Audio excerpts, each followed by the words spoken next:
Alright guys, after I put the video out, I realized if you tried to zoom in, you could not see the contact information. It was just too fuzzy to read for the phone number contacts. So I'm going to redo this with just a black screen and just keep changing up top and just kind of do a quick recap here of what we need to know. If you look at the charts here, the very first thing that you see is right from the South Atlantic Fisheries Management Council.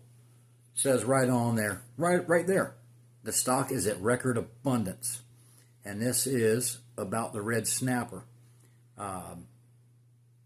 So they can't say that there's not enough red snapper.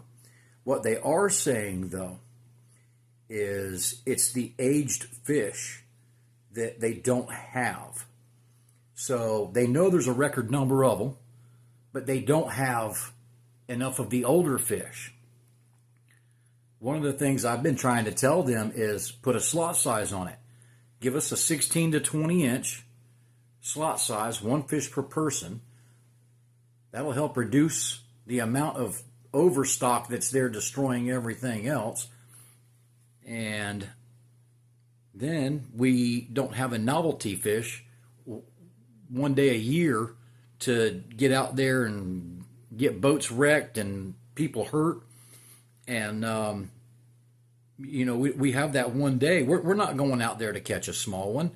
We're going out there and we're going to get the biggest one we can get. Well, that's the very one that they're complaining that they don't have enough of. And they're making it to where we can go out there and get those.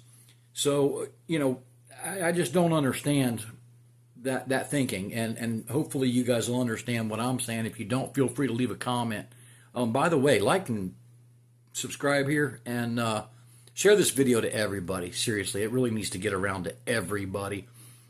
This is government overreach. It's really ridiculous. The deeper I'm digging, the more upsetting and disgusting it is. Like I'll make another video about a couple other things I've found out, but I really want to just recap this one. So they have a record abundance of fish. They know it. They don't have the aged fish, but then they let us go catch the aged fish once a year. So you got 5,000 boats leaving one inlet with 4 people on it. That's 20,000 fish that they're trying to save, and we're out there catching them. But then they can't figure out why they can't save them. So there's that. The other thing is I'm gonna put a screen or a shot up here. It says, you know, there's lots of big fish, but big fish doesn't mean old fish. They just like people, they grow fast at first, and then it tapers off on their growth. If you look at this, then you'll kind of understand that the dots here in the middle that's kind of the median, and that's also the year, however many years they are. So they don't have the aged fish that they need. There's big fish, but they just don't have a lot of age to them. And since we're talking about the age, that's another thing too with catching the smaller ones. The fish, they exponentially spawn more eggs as they get older. So according to them, one 10-year-old fish spawns the same eggs as 34 2-year-old fish. So here you go, you look at this chart. Okay, a 2-year-old fish can average about 20 inches. They did it in millimeters. I don't know. I guess they thought we were somewhere overseas. But they have inches on here too if you look beside the millimeters. So that the orangish one there, the coral looking one on the bottom, that's 23 inches. And that's anywhere from 2.5 to 8 years old. So if we were to keep them from 16 to 20 inches, then we'd be keeping basically roughly a 2-year-old. And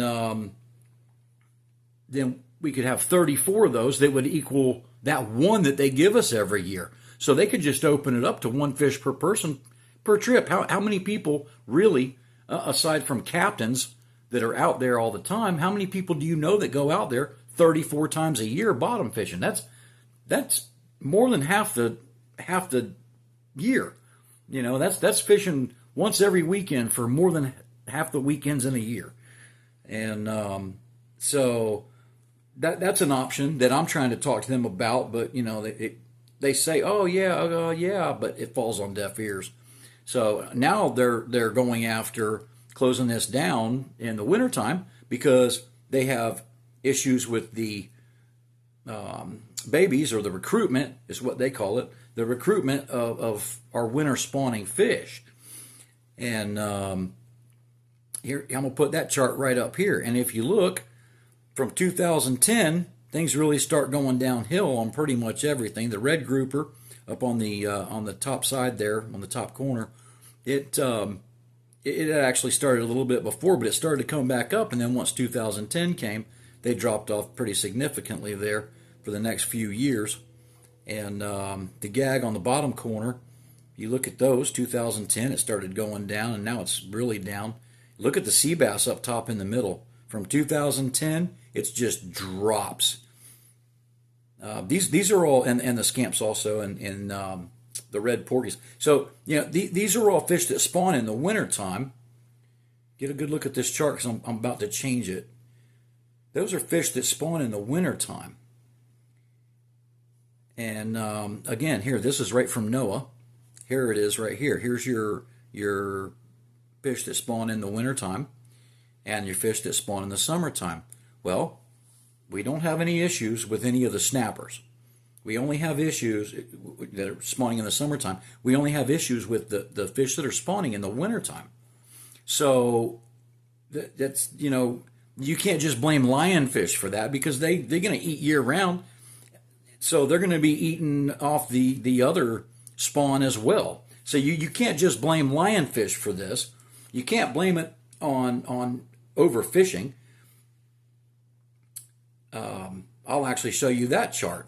They were trying to do that, but then when they realized, oh, here you go, this chart right here. Look, there's not really any kind of correlation with the fishing versus not, and so it's their charts are all over the board on that one. I should have left the actual key on there to see it.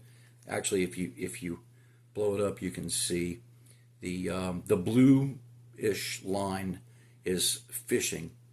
That's the anglers. Or I'm sorry, the yellow line is recreational anglers, and I'm not sure what the other two are, but you can see that they can't blame it on that. And so then they're like, okay, well maybe it's climate change. Right here, look, second bullet there. No, it's not climate change, it's environment change. There's no checks and balance. There's so many red snapper, well, all the snappers, because they all breed together, they all spawn in the summertime, and so they're not eating each other because they're the same size. And then the months later comes around, and there you go. It's a really, I don't. To me, it's just in my face. If you guys don't see what I'm seeing, tell me I'm crazy. I've been told that before. It wouldn't be the first time. But yeah, see what you guys think about that. I just I can't imagine they're trying to just blame overfishing, climate change, and lionfish when at 2010 they shut down red snapper and everything started to really go downhill from 2010. There's peaks and valleys in there all along the way, but it's just crazy to me. And then here you go.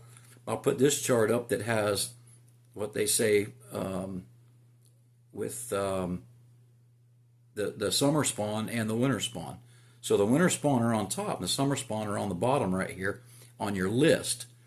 And if you look at the key over to the side, the ENV is no significant difference, zero lag. And the red that's not even up there is significant zero lag, no significant negative lags. And then the purple is both, when it says both, so that one's pretty obvious. But that's what that's about. And I don't know, they can't see this, or they don't want to see this. And I really want to get this information out there so that you guys can see this isn't me. This is literally NOAA and the South Atlantic Council's own charts. Like, this is definitely not me. So Anyway, I'm going to keep talking about a couple of things else that I want to do, but I'm going to start popping everybody's contact information up there. And I'm going to start with the staff at the South Atlantic Council. And I got the phone number on the top, and you've got their names, you've got their position, and you have their emails. Definitely take the time. I mean, at this point, I'm showing you their charts. It's not like you don't know what you're talking about. You know exactly what they know because this is their charts. So feel free, wear them out. And another thing that I want to do is talk to them. I've been trying to talk to them. If they open up that season year-round for those 2-year-olds, well, like I said, 34 of them. Who fishes that much when you're allowed one per person? So you're not really going to do any damage. The only thing you're going to do is help the whole situation by eliminating some of the smaller fish and allowing the larger fish to have more forage. Because you think about cows in a field. If you got 2 cows in a nice big field, there's plenty of grass everywhere for them to eat. If you add a bunch of cows in there, pretty soon, there's nothing left in there for them to eat. And so, when there's just 2, they're going to go around and they're going to pick and choose what they're eating. They're going to eat the nice plush grass. You get a bunch of them in there, and now they're competing for any little bite they've got. Well, there you go. They're going to be eating little itty bitty tidbits as soon as they start to sprout and grow. Well, same thing. These bigger fish, they're having to eat the little bitty fry because, as you guys all know, if you go out there at all, they've eaten us out of house and home out there. I mean, you can't even get sea bass now, not out of ponds anyway. It's crazy. The sardines and cigar minnows that we used to catch and use for bait, we'd sabiki them up, use them, keep them live, throw them in the live well, take them to a different spot, drop them down, and I used to call them magic fish. You put them on a hook and drop them to the bottom, and poof, they turn into a different species. So anyway, they're gone. I haven't seen them in 5-6 years, maybe more. It's unbelievable how they've just absolutely destroyed the reefs. Red snappers, they just take over. They're so aggressive. So anyway, that's the first one. Open up a season. Let us take some of these things out and get rid of the overpopulation of them. They know there's a record abundance.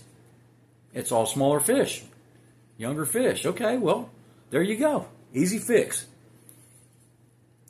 Now you can have some checks and balance because we can remove those, and then you still can have your winter spawns that aren't just getting absolutely destroyed. So there's that. Another thing is, we just keep sending all this money all over, just frivolously all over the world. I was talking about that $50 million to Gaza for condoms that they stopped sending. $50 million. I'm not a Muslim. Do they even? Is that like? Can they use contraception? I don't know. Anyway, I don't think they can, be honest with you, but I don't think it's part of their religion, but maybe. So, it is what it is, but still, 50 million for them? Why don't we create no fishing zones? Just go straight out right here where I'm at, let's say the 2900 line, and go from 70 feet out to 150. Do big patches and small patches. In the little patches, set up some camera situations where, however they want to do it technology-wise, but set it up to where you can constantly monitor fish going toward shallower water or toward deeper water. They can have a better idea of seasons and what depth they like, what temperature they like. They can have all that monitored. And then they can really get this stuff figured out. And, make it right on the 2900 line. No fishing, no diving. Research vessels only. That wouldn't hurt a thing. Instead of just closing us all down, just taking it away like it's theirs. I'm all about conservation, but I don't think this closing it down like they own it, I don't think that's right either. And I'm pretty upset about that. But yeah, so if they do that, if they do some reefs straight out every once in a while and close, say if you did it from the 2900 line, take it a quarter mile south and a quarter mile north. Here's a half-mile stretch. That's it. Half-mile stretch. That's all you need. You cannot fish it. You cannot dive this reef. This is research only. I mean, I don't see a problem with that. And I don't think any of the people I've fish would have a problem with it, and I'd hope you wouldn't either. If they're gonna make it, well, then that's theirs. I don't have a problem with that. But don't just come out here and take what's not yours. I mean, I don't know who these people think they are. So anyway, I hope you're getting your information off of these pictures here. I'm really wanting to make sure that you guys are getting in contacts taken care of. We really do need to. Pause the video, do a screenshot, then you'll have the information right at hand, and you can get in touch with them, because that's the only way this is going to stop, is we have to just say no, absolutely not. The line's in the sand. That's it. And we really just need to make that happen. I think that's pretty much all I have for at the moment. If you guys have anything else, actually one more thing. So the Mississippi State, they sent out Amanda and Marcus, and I think a few other people too, but they sent folks out, and they caught a bunch of fish and used descending devices with cameras. And they descended 987 fish, I believe. Right out of 1,000 fish, I think it was 987. And only three out of 1,000 fish got eaten. So as far as the mortality rate stuff they're talking, if you're using the descending device, you're not going to have all that. And at first I hated the descending device, but I think it's actually a good idea, because if you run a few blocks down the road full bore as fast as you can, and then stop and hold your breath, that's the same thing we're doing to these fish when we bring them up. If you think about it, you take them out of the water after they're fighting for their life, they can't breathe, and so there they are, same as you running and then stopping and holding your breath. So if you use the descending device, that's pulling them down and running water across their gills, and then they can oxygenate, and you know how that works. And then also, they're wanting to go down. So if that's taking them down, they don't really kick that much. They just swim right down with it and just let it pull them right on down, because that's where they wanted to go.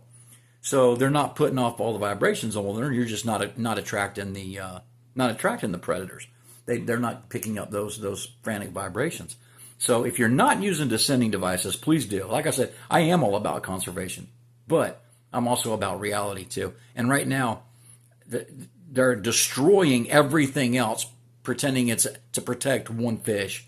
And I don't know what their hidden agenda is, but it has to stop. So I appreciate you guys. Have a wonderful day, and please subscribe so you get all of my latest info when I send it out. Please share this. Get this information out. It's got to get out there. We can't just keep letting them do this. So appreciate you guys. Have a good day.